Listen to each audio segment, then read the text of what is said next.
Hello, I'm Derek Hudson, Public Information Officer for the City of Leesburg. Welcome to this edition of Inside Leesburg. Today our special guest is Commissioner John Christian. Thank you for joining us. Thank you for having me. And we're here to talk about something that's really significant for our neighborhood, for our community at large here in the Lakefront City. And there's a program called the HUD Home Program. HUD, if in case you didn't know, is the acronym for Housing and Urban Development. So we have there is a HUD program that we're participating in. And recently, the city actually received a check as a result of that. So we'll talk about that program, but tell us briefly, Commissioner Christian, what the HUD program is and how we got involved in it as a city. HUD has one of the many programs to help revitalize and stabilize neighborhoods without the country. Mm-hmm. My work for the Community Development Corporation, I'm always looking for programs, ideas that can help our local families, our city residents, and our city at large. Mm-hmm. One of the programs that came across years ago is the Dollar Program. Of course, I've looked year after year, and there was never a house that qualified in the city of Leesburg. So it was just one of those programs that, was out there that, unless you're knowledgeable and you can really research it, you don't know about it. So one day I looked at it, and it was actually a house on Georgia Avenue in Leesburg, Florida. So I got excited, called our city staff, city manager, said, hey, there's a house, let's go after it. Went to the city commission. They were excited about the opportunity. We voted unanimously to go and pursue the Dollar House. Then the other caveat was, instead of just getting the house for $1 and selling it, let's get the house for this $1 and give it away to one of our Leesburg residents who have been working with our housing program, who had worked to clear their credit up, worked to meet the guidelines that our housing department had at that time.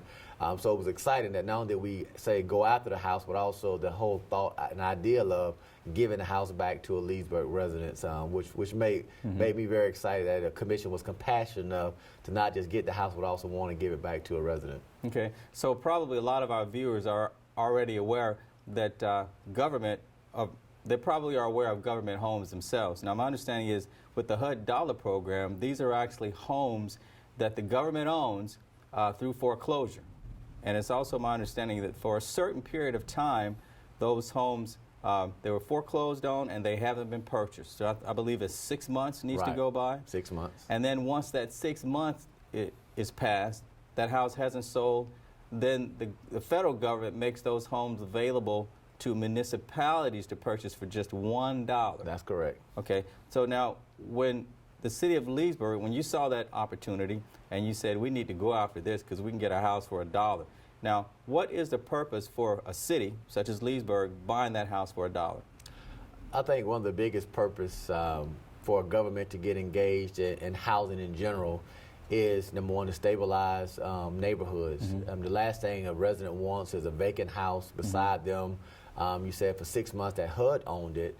It could have been a foreclosure that may have lasted a year, 2 years, so you could have had a house that has gone from an A-rated house almost to a D or F-rated house because of vandalism, because of drug activity, for whatever manner. And so this house could have been just beside your home or your neighborhood for years. So I think a city's responsibility is to make sure that all residents can feel free and safe in their own neighborhoods. So when an opportunity arises that a city can participate in a federal program, I think it's a win-win for not just the city, but also for that neighborhood that we, as city commissioners and the city government in general, have been charged to provide safe and efficient neighborhoods to make sure our property values increase as opposed to decreasing. So I think, yards may not have been maintained. Children are now at risk of something bad happening to them by this vacant house in the middle of the neighborhood. So I just think cities should be very engaged in these type of programs that I think benefit not just the city, but also relieves the federal government having that asset in the middle of the neighborhood, and it can be vandalized or demolished. Now, from an economic development perspective, and actually I'm going to quote you here, you said, I believe that home ownership is the most reliable and consistent way to building individual wealth and stabilizing communities. So can you speak to what you've experienced, what you've seen, what you've observed in terms of how home ownership can impact a street, a neighborhood, a community, a city, a whole area? What's the impact? Well, I think the biggest investment any individual will make in their life will be owning a home. We often say that's the American dream, to own your own home. My work with the Community Development Corporation, my church is very involved with home ownership. We believe that people should own their own home. I think it stabilizes communities, stabilizes our school system, stabilizes our churches, because if I own a home, I normally got a 30-year mortgage. My neighbor has a 30-year mortgage. Our kids going to grow together. They're going to go to school together. They're going to develop friendships. They're going to develop relationships that last well beyond high school years. So I think now that you stabilize a community, you stabilize your city. People who have a 30-year mortgage usually won't let people stand out front of the house selling drugs or doing negative things, or allowing their neighborhood to go down with unkept yards. So that 30-year mortgage ties you to that community, ties you to that city, and I think it builds pride, because now you have equity into your home. Now you're looked upon better. When you go to buy a car, you get lower interest rates. So I think economically it helps not just your city, because now you got a house that's on the tax roll. So now you got a taxable property. You got a person now who's now a responsible citizen, because I got to pay a property tax every year. So I'm more responsible. I'm more in debt to my city. So I think that economic empowerment to individuals builds pride in our neighborhoods. Crime goes down, school proficiency goes up, because now you have parents who are involved. They're in the same neighborhood. Most of the time you work on a job, you increase your income. Your kids get out of daycare, they go to school, so that burden's now lifted off the family, and they're still in that same house. And now they have built equity, they can refinance, they got now ability to gain wealth through the home, that big asset that they have now acquired. I think it just builds a more responsible citizen when you become a homeowner. And I think most people don't understand that everybody does not grow up in a home where they're taught credit, where they're taught how to maintain a home. I think most people think, oh, that's a given. But there are many classes and opportunities through HUD and through many nonprofits that teach people how to become responsible homeowners, how to manage your credit, how to live within your income. And so I think these type of programs that the governments get involved with, it goes far beyond what most people think that is the ordinary, the norm. And so I think when you have a strong housing department, as Leesburg does, we're always looking for opportunities to stabilize neighborhood, people's homes. Right on the east side of town with Heritage Estates, there was 55 substandard houses, shotgun wood houses, all around the community. The CDC bought those wood frame houses, demolished them, took a lot of flight, because people didn't know what you guys were going to do, what was going to happen. Now you have about 31 3-bedroom, 2-car garage homes, bedroom homes that's in that community, and the neighborhood's been maintained, crime has been eliminated, very little crime going on that side of town, and you got a prideful community, so it can be done. You don't have to go to Tampa, you don't have to go to Orlando, you go right in your city and see what can happen. But it took stakeholders, it took a city, it took federal, state funds to make that happen. And of course, when you get a community and a city working together, great things can happen.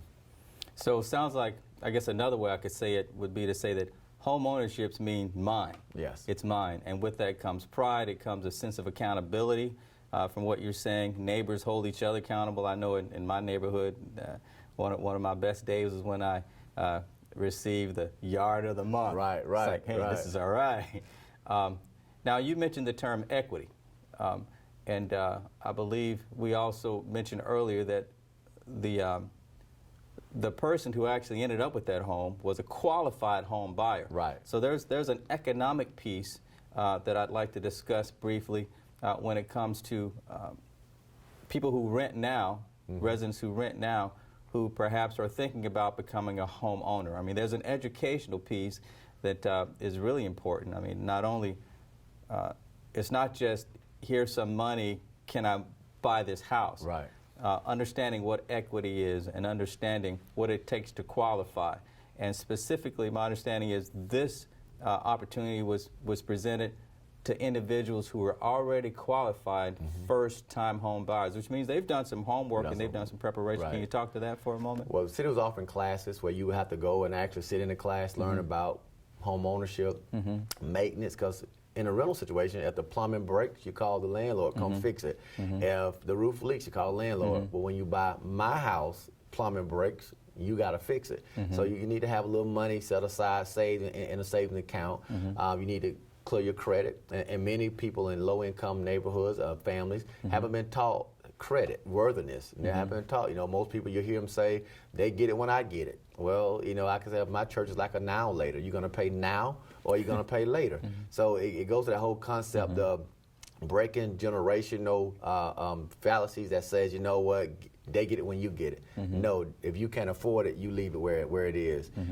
You'll find out in low-income communities, you have renter centers, you have AMSCOTs, you have buy here, pay here, all throughout the community. And I believe that's predatorily on people who are not educated on credit. So all that's taught how to live within your means, how to look at interest rates, you know, because it's 18% interest rate, it's not a very good interest rate. So it teaches our community how to be self-sufficient. We talk about self-sufficiency, but if you don't give me the tools to be self-sufficient, I can have a tool belt on all day, but if there's no tools in there, I can't get the job done. So what those classes do is give people the tools to actually go and get the job done.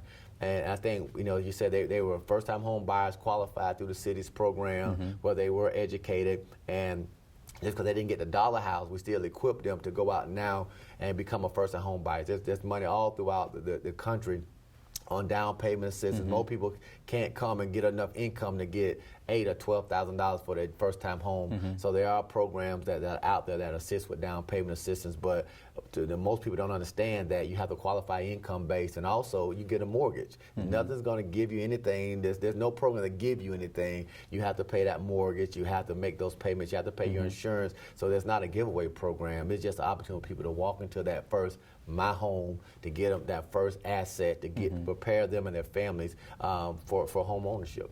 So let's say someone in Leesburg or any other city participates in the Dollar Home Program. And in this case, my understanding is we put names in a hat for basically residents who had already done their due diligence. They got qualified, they were working, they were studying, they were doing everything they needed to do, and I'll say it this way, to invest in their future as homeowners. They're going to be homeowners one way or another. So how did it work? We just put names in a hat? Yes. Ken Thomas' Office of Housing Department, they've been working with these first-time home buyers and those who were qualified. I think we have about 5 names in the hat. So the entire city, there were 5 people who could qualify for this house. And the house was move-in ready. It had been upgraded, ready to be moved in, and it was little cost. We didn't have to put much into the house. And we pulled the name out of the hat, and Louis Puckett, he was the mayor at the time. We were all out there in the front yard, and everybody was celebratory that the city of Leesburg was doing this great thing for a resident. And one of the requirements was the resident would have to live in the house for, I think, 10 years. And the house become hers free and clear. This resident, she got married and decided she wanted to move, and before the 10 years were up, and because she moved out of the home, and once she closed on the property, she actually sold the house for a little bit of almost $50,000+. And so the city of Leesburg realized a check, because she didn't stay 10 years, of $48,000. So the dollar house for us turned into a $48,000 profit that will go back into our housing trust fund, that we can now take that $48,000 and help other people in our city become first-time home buyers. So really there was, if I can say it this way, maybe a win-win-win. Win-win-win. One, the community gets a house, a homeowner gets a home that they didn't have to pay for. Now they can actually invest funds they would have used for mortgage payments in that. And then third, the city got a return on investment, which you'll actually reinvest so you can do something similar again.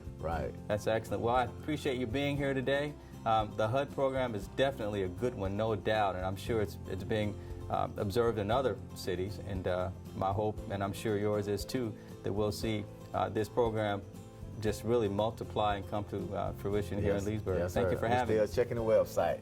Thank you, sir. Thank you for having me. Again, thanks to our guest, Commissioner John Christian, for being here. Stay right where you are. We have another guest coming up.